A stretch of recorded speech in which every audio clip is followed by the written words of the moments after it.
In this analysis video, we're going to look at the follow-through position. Now, the follow-through position is going to be slightly different for everybody, but it's roughly when the shaft is parallel to both the ground and the target line, or somewhere out here in the follow-through. Essentially, this is when the swing ends, and everything you do after this position is more a way to absorb the speed and absorb the forces that you've created in the golf swing than it is to control the geometry. So while there's things you could learn from after this point, for me, this is when all the movements of the swing really end. As always, we're going to discuss the position, or the follow-through position, from both the perspective of the body and from the arms. So first we'll take a look at the body. Now, we're going to use the reference of what's happening from impact. And from impact, what happens to get to the follow-through position is quite simple. The body is going to continue side bending to the right and extending. Now what that'll look like is, here's impact position, and as he goes through into the follow-through, you will see that his spine appears to maintain its spine angle. And what I mean by that is, if you were to point a line through his shoulders, you can see that that's roughly perpendicular to where his spine is pointed, and if you took it back to impact, you can see that that's roughly the angle that the shoulders are rotating around. We do the same thing with Adam Scott. We create that line of the shoulders pointing somewhere out in the direction of the golf ball, and you'll see that as he goes through into his follow-through position, he's going to continue side bending to the right and extending at the spine as he rotates, which gives the appearance of maintaining the spine angle.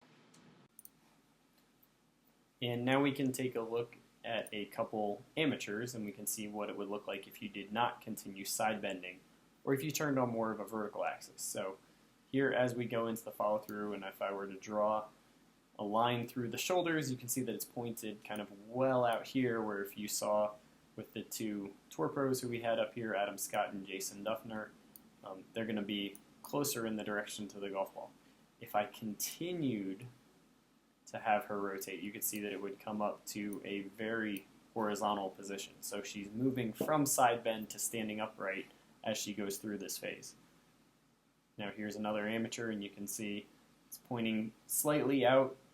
As we continue going up, you can see that it gets even more horizontal. We'll bring up another tour pro for an example so that you can have a refresher of what it looks like to maintain that side bend. So here we have Keegan Bradley and Fred Couples, both of whom would be considered more of a two-plane golf swing, so you would expect them to have a little more level shoulder plane to their vertical arm motion. And as you can see, as we go into the follow-through position, it's not exactly the case. Both of them have their shoulders and their spine pointed heavily towards the golf ball, or with a lot of right side bend. So if you have been told that you stand up in your downswing, or that you need to keep your spine angle, what they're really talking about is keeping this right side bend. Now we've got lots of drills that help explain how you can do that from both the spine and the legs point of view, and how they work together, because it's not quite as easy as what most people tend to think. So check the transition, check the transition and the follow-through position drills, and they'll show you exactly how to get this side bend. Now, the next piece of the body that we're going to look at is this amount of spine extension, which is best seen from the face-on view. Now, it's still a little tricky to see from any camera angle because we're rotating and the camera's not, but on 3D we can confirm that a lot of this is happening. So as we go from impact to that follow-through position, you'll see that the center of the lower body and the center of the upper body have a little bit of space between them, as in the lower body is closer to the target than the upper body. Now, part of this is done from the hips and part of this is done from the spine, but most golfers, most high-level ball strikers will do this movement. On 3D, we'll typically see numbers in the 50 to 60 degrees of backward bend or extension. Part of this is done from the hips, part of this is done from the spine.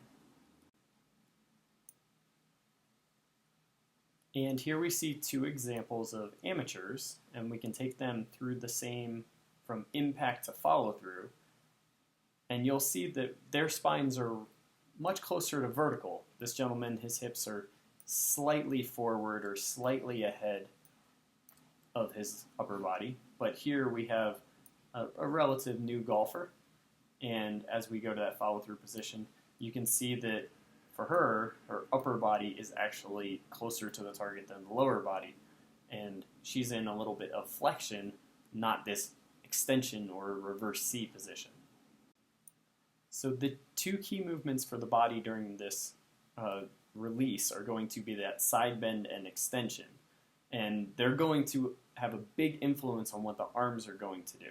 So the next piece that we're going to look at is what I think is one of the most predictive pieces, or one of the most predictive things that I could measure to determine your handicap level, is how close your elbows are, or when they reach their closest position. Most professionals are going to reach their closest position during this follow-through position. So they will frequently get as close together as 6-7 inches, where most amateurs are going to have their closest arm position just before impact, and then they'll be getting further away. Part of that is because of what's happening with this side bend and extension. So pay attention during the next section, and perhaps you can figure out why I have these drills organized the way that I do, and how you can use them to piece the two components of the body and the arms together. So the last piece that we're going to look at is the arms and what they do from impact to this follow-through position. And the simple answer is the arms are going to extend and rotate. So if we look over here at Charlie Wee on the right, you'll see the back of his hand is pointed roughly at the target, and you'll see that there's a certain amount of distance between his elbows. Now, as he goes into that follow-through position, you'll see the back of his left hand is now pointing directly behind him, and his elbows have gotten very close together. So his elbows are squeezing together as his forearms are rotating one on top of each other.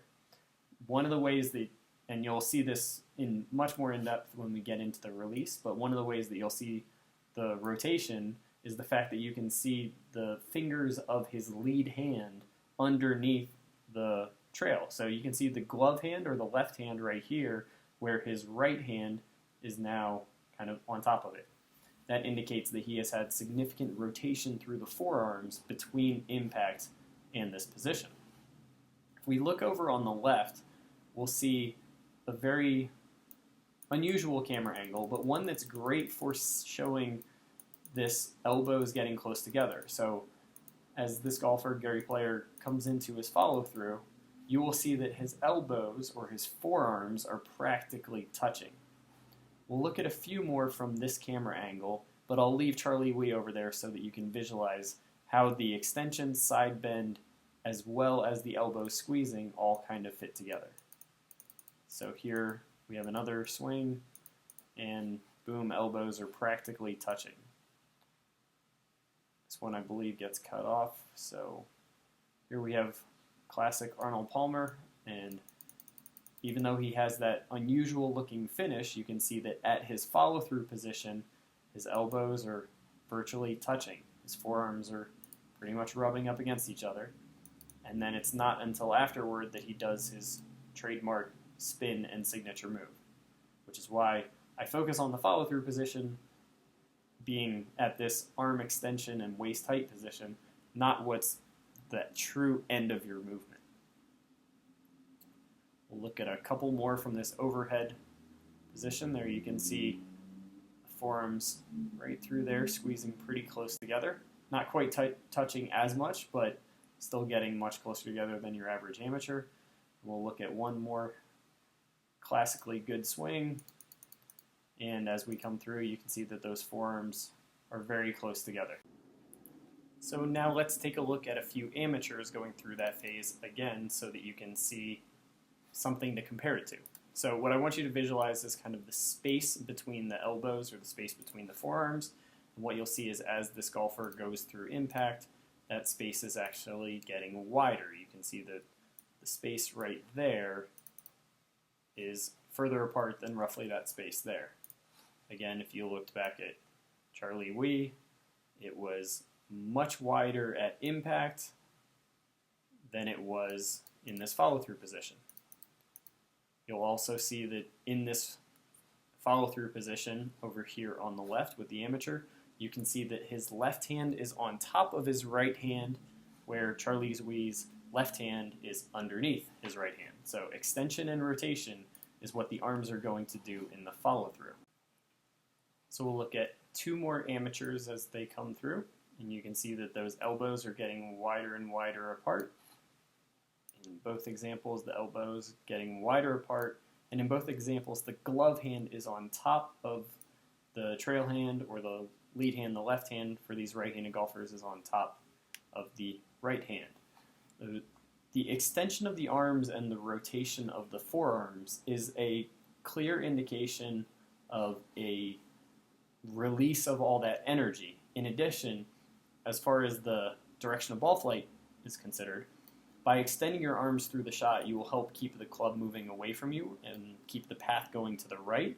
So you will help control getting the bottom of the swing far enough forward and the path to the right, which are two really big important pieces for being solid at impact.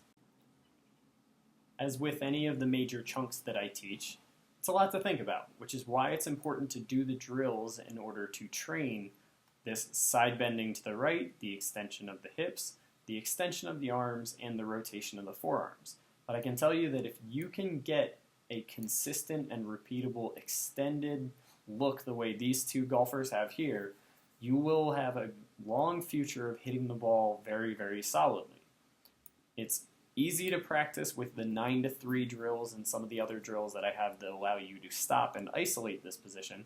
It can be hard to think about when you're kind of doing it at full speed in a full swing.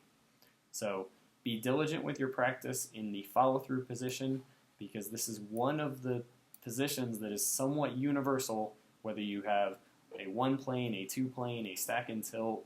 They're all kind of getting in this position. I think it's a great checkpoint for you to start practicing and trying to train.